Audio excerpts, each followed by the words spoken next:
Il y a des pensées qui te poursuivent même dans le silence. Des blessures invisibles que personne ne voit, mais que Dieu, lui, connaît profondément.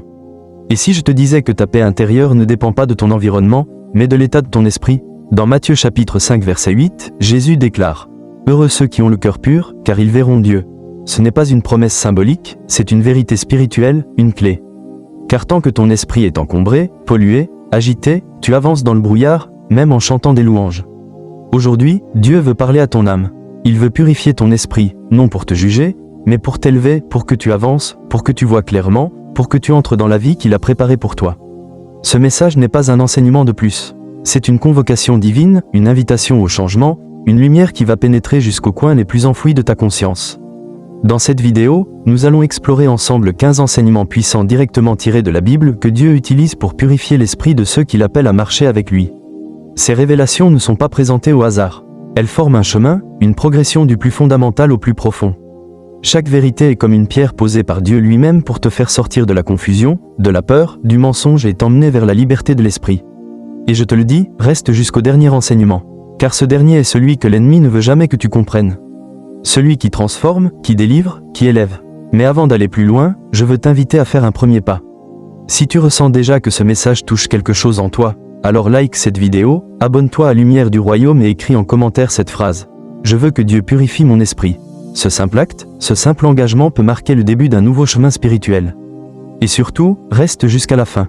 Car au terme de ces 15 vérités, je partagerai avec toi une prière spéciale, une prière de libération intérieure, une prière qui a déjà guéri de nombreuses vies. Ce que tu vas entendre maintenant ne vient pas d'un homme. Ce sont des paroles que Dieu a laissées dans sa parole et que beaucoup n'ont jamais entendues de cette manière. Ouvre ton cœur, ouvre ton esprit et laisse le Saint-Esprit travailler en toi pendant cette vidéo. Il ne s'agit pas de connaissance, il s'agit de transformation. Dans toute la Bible, Dieu n'a jamais simplement appelé les hommes à changer leur comportement. Il a toujours visé plus profondément leur esprit. Car c'est là que commence la véritable transformation. Le péché ne se trouve pas d'abord dans les gestes, mais dans les pensées. L'amertume, la peur, le doute, la rébellion, tout commence dans l'esprit. Et Dieu, dans sa sagesse infinie, ne traite pas uniquement les fruits, il va directement aux racines. C'est pourquoi la purification de l'esprit est l'un des axes majeurs du plan divin pour chaque croyant. Dans le psaume 51, David, après avoir commis l'irréparable, ne prie pas pour conserver son trône, sa réputation ou son confort. Il crie à Dieu, « Crée en moi un cœur pur, ô Dieu, renouvelle en moi un esprit bien disposé. » Il a compris. Il sait que tout ce qui a été souillé à l'extérieur n'est que le reflet d'un désordre intérieur et il ne demande pas une réparation, il demande une récréation, parce que la purification véritable ne consiste pas à maquiller l'extérieur, mais à renaître de l'intérieur. Le prophète Isaïe, lui aussi, a vécu une scène saisissante. Dans le chapitre 6 de son livre, il entre en vision dans la présence de Dieu et face à cette sainteté, il ne célèbre pas sa foi, son appel ou son ministère. Non, il tombe à genoux et dit « Malheur à moi, je suis perdu, car je suis un homme aux lèvres impures. » Pourtant, Isaïe était déjà prophète, il parlait déjà au nom de Dieu. Mais dans la lumière de la présence divine, il réalise que quelque chose en lui avait encore besoin d'être purifié. Et c'est alors qu'un ange vient toucher ses lèvres avec un charbon ardent. Ce geste n'est pas symbolique. Il représente le feu qui purifie, le feu qui libère, le feu qui restaure. Dans le Nouveau Testament, Jésus reprend cette même logique. Il ne dit jamais « Nettoyez vos mains et tout ira bien ». Il dit « Nettoyez d'abord l'intérieur de la coupe ». Dans Matthieu chapitre 23, il s'adresse aux religieux de son temps et leur dit « Vous ressemblez à des sépulcres blanchis. À l'extérieur, vous paraissez beaux, mais à l'intérieur, vous êtes plein d'ossements. » Le message est clair. Tant que l'esprit est malade, aucune façade ne suffit. Dieu veut un peuple pur, mais pas selon l'apparence. Il veut des cœurs lavés, des pensées renouvelées, des esprits alignés avec sa vérité. L'apôtre Paul, dans Romains chapitre 12, va encore plus loin. Il exhorte les croyants à ne pas se conformer au siècle présent, mais à être transformés. Comment? Par le renouvellement de l'intelligence. Ce mot « intelligence » vient du grec « nous », qui signifie l'esprit, la pensée profonde, le centre de la conscience. Paul ne parle pas d'un simple changement de mentalité, mais d'une métamorphose intérieure où l'Esprit de Dieu vient recoder nos pensées, déprogrammer les schémas du monde et insérer en nous la pensée du Christ. Et pourtant, dans notre génération, cette vérité est presque absente. On parle de prospérité, de destin, de réussite, mais rarement de purification de l'esprit. Pourquoi? Parce que cela demande de faire face à soi-même. Cela demande du silence, de l'humilité, de l'introspection. Cela demande d'ouvrir à Dieu les portes que nous avons verrouillées depuis l'enfance. Et beaucoup préfèrent une bénédiction superficielle à une guérison intérieure. Mais Dieu ne bénit pas ce qu'il n'a pas purifié. Il ne construit pas sur un terrain souillé. Il commence toujours par nettoyer, par enlever, par briser parfois ce que nous avons érigé sans lui. La purification de l'esprit est donc un acte d'amour. Ce n'est pas un jugement, mais une délivrance. Dieu veut libérer ton esprit des chaînes invisibles, la peur du rejet, les souvenirs d'abus, les pensées de condamnation, les idées fausses sur toi-même ou sur lui. Et pour cela, il utilise sa parole comme une épée, son esprit comme un feu et sa présence comme une lumière. Il ne te demande pas d'être parfait, il te demande d'être disponible. C'est ce que nous allons vivre ensemble dans les prochaines minutes. Tu vas découvrir 15 enseignements tirés des Écritures que Dieu utilise pour purifier l'esprit, 15 clés ordonnées avec sagesse qui vont te guider vers une paix intérieure plus profonde, une clarté mentale nouvelle et une communion plus intime avec le Père. Prépare-toi, car ce que Dieu s'apprête à déposer en toi ne sera pas une simple information, ce sera une transformation. Premier enseignement, Dieu commence toujours par la lumière. Dès le commencement, dans Genèse chapitre 1 verset 3, Dieu dit « Que la lumière soit ». Avant même de former la terre, il éclaire le vide. Il ne commence pas par corriger, mais par révéler. C'est ainsi qu'il agit encore aujourd'hui dans l'esprit de ses enfants. Il vient poser sa lumière sur ce que nous avons ignoré, minimisé ou enfoui. La purification commence par une lumière douce, mais implacable, qui te montre ce que tu ne voulais plus voir, non pour te condamner, mais pour te libérer. Deuxième enseignement, la parole de Dieu lave ce que l'homme ne peut atteindre.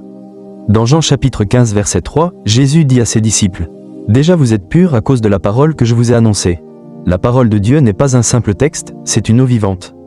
Elle descend au plus profond de ton être, là où les blessures se sont transformées en mensonges. Elle ne te juge pas. Elle t'éclaire, elle te lave, elle te réorganise intérieurement. Plus tu l'écoutes avec foi, plus elle agit. Même en silence, elle travaille. Troisième enseignement, le feu du Saint-Esprit consume les impuretés profondes. Dans Isaïe chapitre 6, le prophète voit un ange toucher ses lèvres avec un charbon ardent. Ce feu, c'est l'image du Saint-Esprit qui vient consumer ce qui est incompatible avec la gloire de Dieu. Tu peux prier, jeûner, servir, mais si l'orgueil, l'envie ou la rancune sont encore là, le feu viendra. Pas pour te détruire, mais pour te libérer de ce que tu as appris à tolérer. Dieu ne partage pas son trône avec les résidus de l'ancien toi. Quatrième enseignement, la repentance ouvre la porte au travail divin.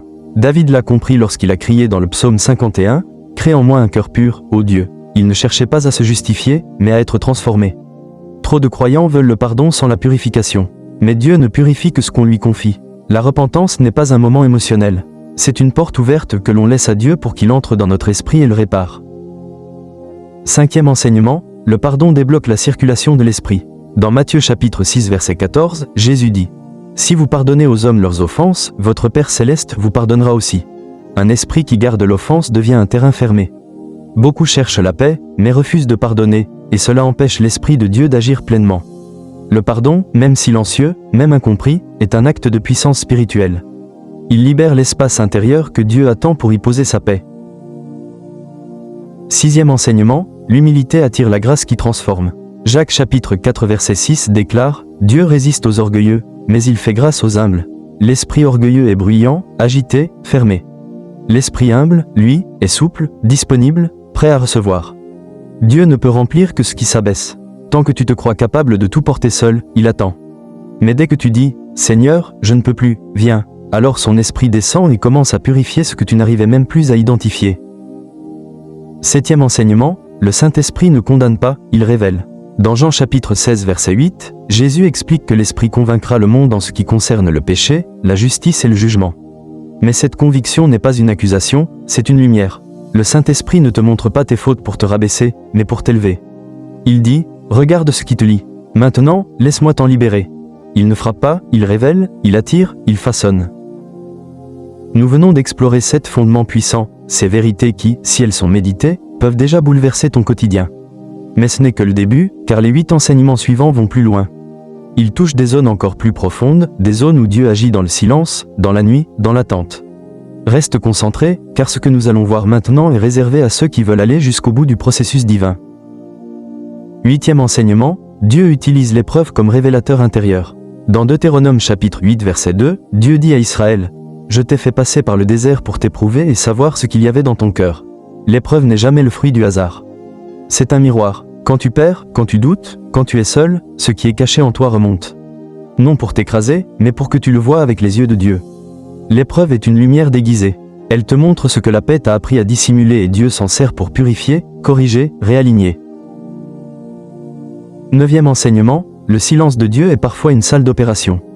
Dans le livre de Job, Dieu se tait pendant de longs chapitres. Et ce silence n'est pas une punition, c'est une intervention. Quand tu n'entends plus sa voix, il est peut-être en train de travailler à l'intérieur, à des niveaux que tu ne peux pas comprendre sur le moment. Il retire doucement des racines anciennes. Il coupe des attachements invisibles. Il réforme tes pensées. Ce silence est sacré. Il prépare un esprit neuf. 10e enseignement, le renouvellement de l'intelligence est la clé de la transformation. Romains chapitre 12 verset 2. Soyez transformés par le renouvellement de l'intelligence. Ce n'est pas ton entourage qui te changera, c'est ton esprit renouvelé. Dieu veut changer ta manière de penser, ta façon d'interpréter les choses, tes réflexes émotionnels. La vraie sanctification commence dans les pensées et, quand ton intelligence est renouvelée, toute ta vie commence à suivre. 11e enseignement, la vérité libère uniquement lorsqu'elle est acceptée. Jean chapitre 8 verset 32.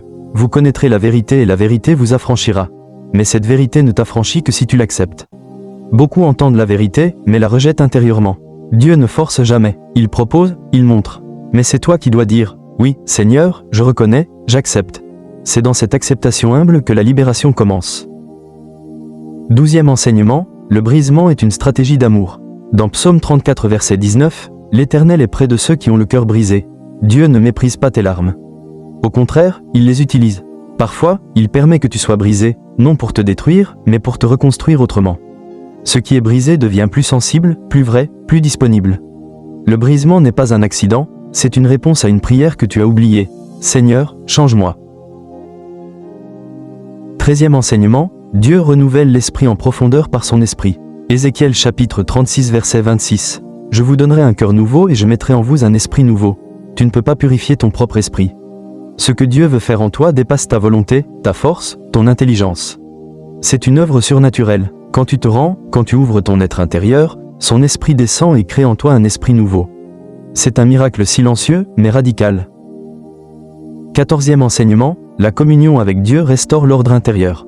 Dans Philippiens chapitre 4 verset 7, Paul dit « La paix de Dieu qui surpasse toute intelligence gardera vos cœurs et vos pensées en Jésus-Christ. » La paix n'est pas une émotion, c'est un état spirituel qui s'installe lorsque ton esprit est aligné à Dieu, et cette paix devient une sentinelle qui garde tes pensées contre l'intrusion du doute, de la peur ou de la confusion. La communion constante avec Dieu est la clé pour maintenir ton esprit pur et stable. 15e enseignement, le plus puissant, Christ est lui-même la purification de ton esprit. Dans Hébreux chapitre 9 verset 14, il est écrit « Combien plus le sang du Christ, qui, par l'Esprit éternel, s'est offert lui-même sans tache à Dieu, purifiera-t-il votre conscience des œuvres mortes pour que vous serviez le Dieu vivant ?» Ce n'est pas un principe ni une méthode, mais une personne, Jésus. Ce n'est pas ton effort qui te purifie, c'est le sang de Christ. Quand tu regardes à la croix, quand tu crois profondément que sa mort a brisé les chaînes de ton esprit, alors tu reçois une purification réelle, permanente, puissante. Ton esprit n'est plus défini par ton passé, mais par sa victoire. Voilà le sommet de toute purification, être uni à Christ dans son sang, dans sa vérité, dans son esprit. Si ces 15 enseignements t'ont parlé, ne les laisse pas s'effacer. Médite-les, prie-les, reviens-y et surtout, reste encore quelques instants, car ce n'est pas fini. Dans la suite, tu découvriras comment appliquer ces vérités dans ton quotidien. Et je partagerai avec toi une histoire inspirée des cieux, suivie d'une prière puissante pour que cette purification devienne une réalité dans ta vie. Tu as entendu les 15 vérités. Elles ont touché ton cœur, réveillé ton esprit, peut-être même bousculé certaines certitudes. Mais maintenant vient le moment le plus important, que vas-tu en faire ? Car la purification n'est pas un événement ponctuel, c'est un chemin, un choix quotidien, un engagement intérieur. Dieu ne cherche pas des auditeurs sensibles, mais des cœurs disponibles, des hommes et des femmes qui disent « Seigneur, je ne veux pas seulement entendre ta voix, je veux que ma vie la reflète. » Alors, comment appliquer ces vérités ? Comment vivre chaque jour avec un esprit en cours de purification ? Il ne s'agit pas d'une méthode magique, mais d'un mode de vie. Voici quelques fondements pratiques pour que ces vérités deviennent des expériences. Premièrement, commence chaque journée par une prière de purification, pas pour demander des choses, mais pour exposer ton esprit à Dieu. Dis-lui simplement « Seigneur, montre-moi ce qui n'est pas de toi en moi. Je te donne le droit de corriger mes pensées. » Cette attitude humble, répétée chaque matin, ouvre une brèche spirituelle par laquelle la lumière divine entre. Tu verras que Dieu répond toujours à cette prière, pas toujours par des émotions, mais par des prises de conscience, des changements subtils, des silences qui parlent. Deuxièmement, expose-toi à la parole comme on se lave. Ne lis pas la Bible pour accumuler du savoir. Lis-la pour être lavé. Choisis un verset par jour et demande-toi « Qu'est-ce que ce verset veut nettoyer en moi aujourd'hui ?» Par exemple, si tu lis « Ne vous inquiétez de rien » et que tu sens la peur monter en toi, ne te condamne pas. Dis simplement « Seigneur, je te donne cette peur. Remplace-la par ta paix. » Troisièmement, pardonne vite et sans explication. Ne garde pas les offenses, même si l'autre ne le mérite pas, même s'il ne s'excuse pas. Le pardon ne libère pas toujours la relation, mais il libère toujours ton esprit. Dis en ton cœur « Je libère cette personne, car je refuse que sa faute vive en moi. » C'est un acte de souveraineté spirituelle. Quatrièmement, fais du silence un allié. Prends 5 minutes de silence total chaque jour, pas pour réfléchir, juste pour t'asseoir devant Dieu et respirer. Ce silence est une arme spirituelle. C'est là que Dieu parle doucement, que son esprit réorganise ce qui a été secoué dans ta journée. Le bruit extérieur pollue ton intérieur, le silence l'apaise. Cinquièmement, confesse tes pensées avant qu'elles ne deviennent des chaînes. Lorsque tu sens monter en toi la jalousie, la peur, le découragement, ne les cache pas. Dis, Seigneur, je sens ça monter en moi, mais je ne veux pas que ça s'installe. Purifie-moi. La confession rapide coupe les racines avant qu'elles ne deviennent des arbres. Et maintenant, laisse-moi te raconter une histoire inspirée des cieux. Elle ne vient pas d'un livre, mais d'un murmure dans la prière. Il y avait un homme dans le royaume de Dieu, pas un grand prédicateur, pas un prophète connu, juste un homme simple qui priait chaque matin, « Seigneur, je ne veux pas t'impressionner. Je veux juste te ressembler. » Et chaque jour, Dieu lui montrait une zone de son cœur à purifier, une colère d'enfance, une peur enfouie, une habitude toxique. L'homme ne résistait pas. Il ouvrait, il déposait, il obéissait, et dans le monde invisible, son esprit devenait de plus en plus clair. Les anges le voyaient comme une flamme pure, alors que sur terre, il passait inaperçu. Un jour, Jésus lui apparut en rêve et lui dit « Beaucoup veulent me servir avec leur bouche. Toi, tu m'as laissé entrer dans tes pensées. C'est là que commence le vrai royaume. Toi aussi, tu peux être cet homme ou cette femme. Tu n'as pas besoin d'être parfait. Tu as seulement besoin d'être vrai et de dire « Seigneur, purifie-moi jour après jour. Je ne veux pas rester le même, car Dieu ne cherche pas des statues. Il cherche des cœurs en mouvement, des esprits disposés, et il est fidèle. Si tu lui donnes accès, il travaillera, il purifiera, il transformera, pas en un jour, mais chaque jour, jusqu'à ce que ton esprit soit en paix, en clarté, en vérité.